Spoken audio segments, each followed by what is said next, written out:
Good morning, trading world. It is January 4th, 2023, and this is my pre-market outlook and technical analysis for day trading the markets.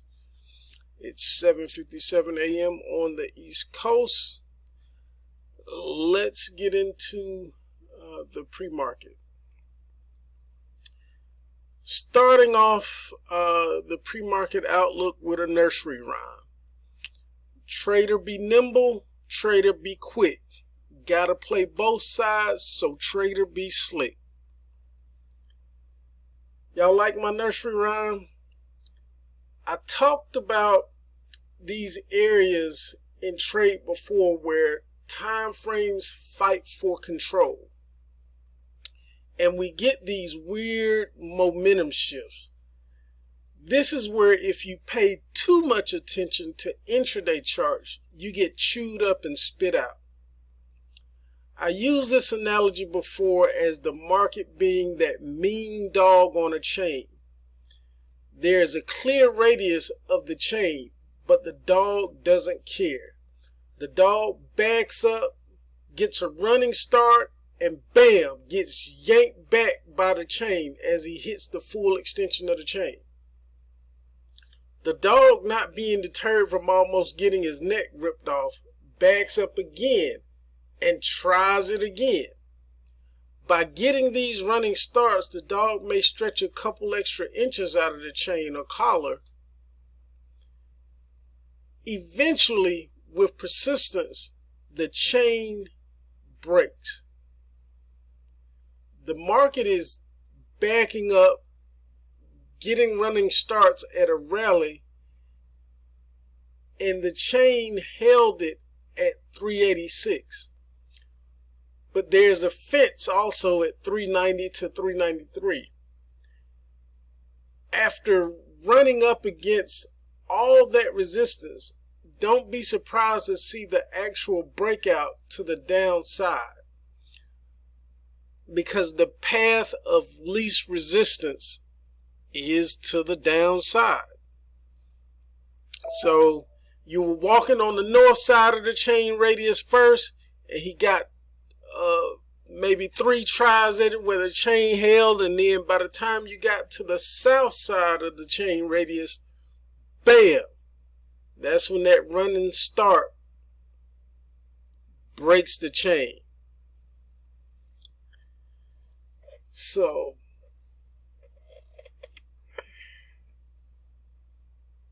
also, keep in mind the great unwinding of positions going on with market makers. So again, trader be nimble, trader be quick, gotta play both sides, so trader be slick. Today I may look to add to some intraday shorts to go along with some longer term shorts I already have. I am still in some bull put spreads. Maybe Thursday or Friday pre-market, we find a temporary bottom to stand on long enough to take some one-day directional shots with some calls for the day. But let's see how these next two, this next day or so plays out. Let's get to the key levels of the day. All right, here we are back with the key levels of the day. Starting on the resistance side, we have our jack resistance at 383 to the 384 area, which is going to be significant as well today, trying to break through this 383 level. Then we have our queen resistance at 385 to the 386. If we can break through 383, 384, there's an air pocket in between, so we should get a pretty fast ride up to that 385, 386.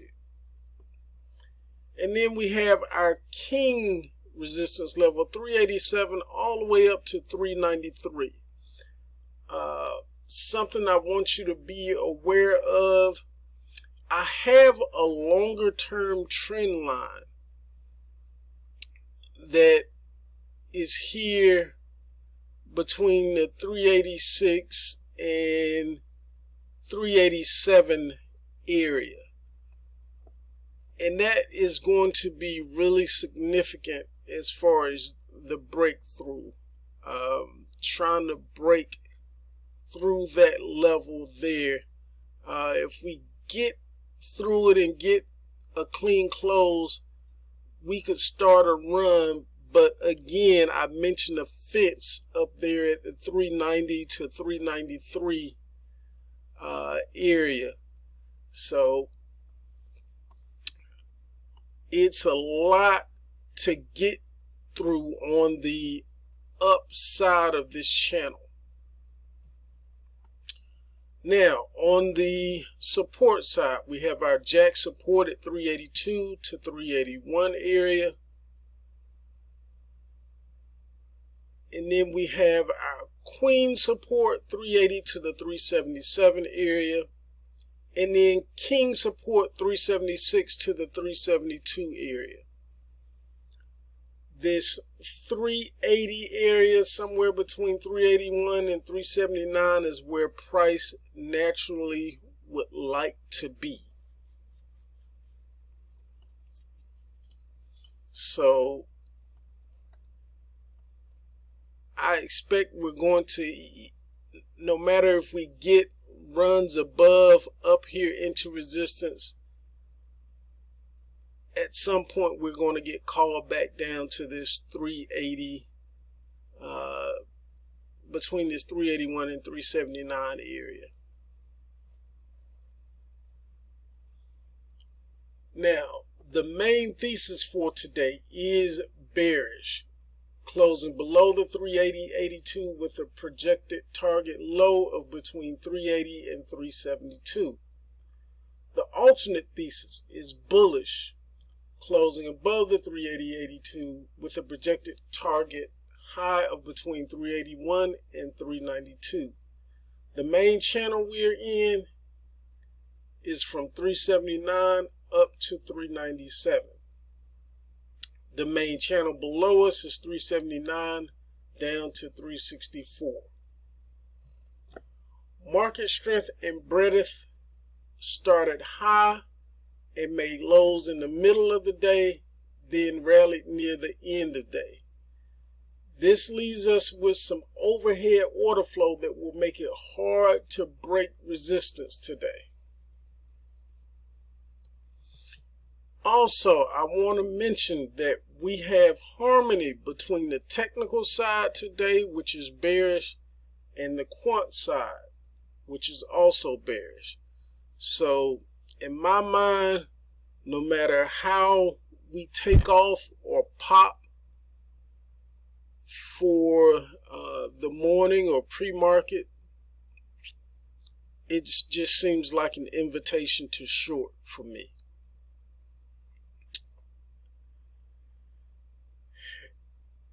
Let's get into the scenarios of the day. All right, our first scenario is our expanded range day structure. We could have an initial pop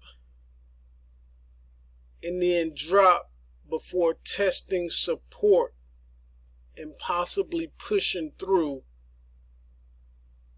at some point this afternoon. Also, be careful because we do have FOMC minutes being released at 2 p.m. today, so around this time we could see some craziness, maybe a jump back up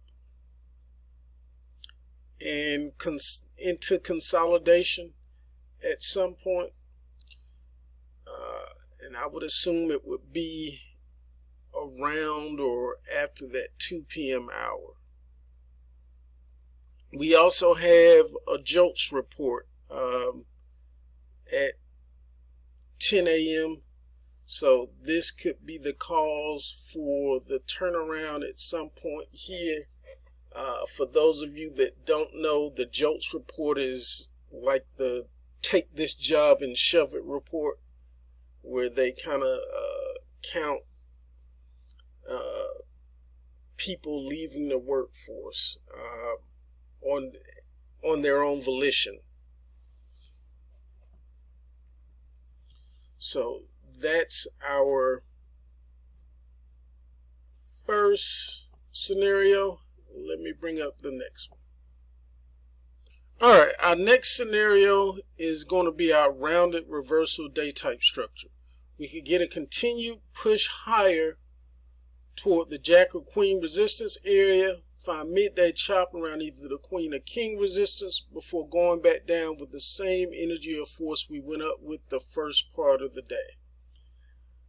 I would also like to make you aware of the vice versa alert, which is the complete opposite, which could have us continue lower off of the cash open, find midday chop around either the jack or queen, the queen or king support area, and then the second half of the day rally with the same amount of energy or force that we came down with the first part of the day. So that is the vice versa alert on our rounded reversal day type structure. All right, our last scenario is our trend day up day type structure.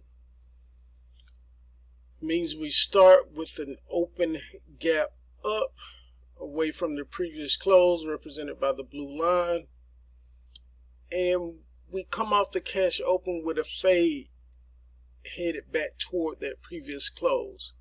We find support on or before that previous close, then begin the uptrend for the day, better known as our golden window, the best time of day to trade.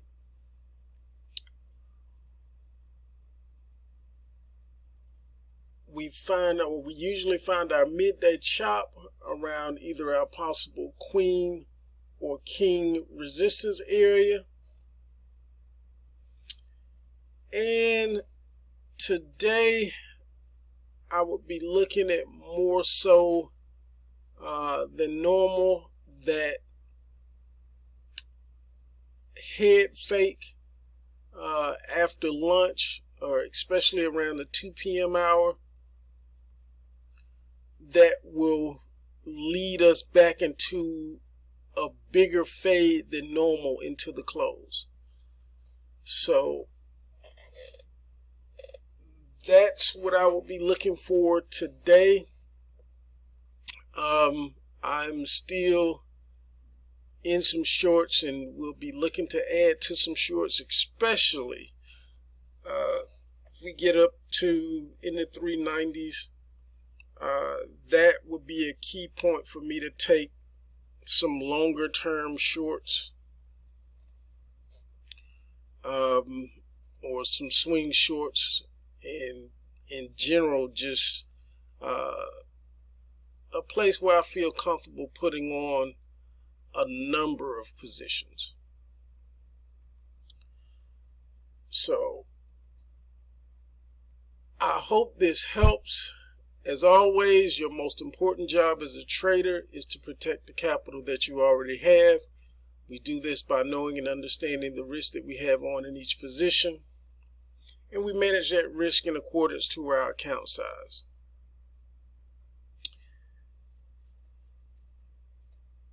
The key takeaway, especially from this year, is that if you can be nimble as a trader and not be tied to any given direction, but can be both short and long in your positioning, this will be a great year for you. If you are biased by any means and your bias gets the best of you, or that's the biggest thing, it blinds you, whether you're long, whether you're short, get ready for a long year. It's going to be hard trading for you. wishing you a positive trading day. Let's go out and make it a great one.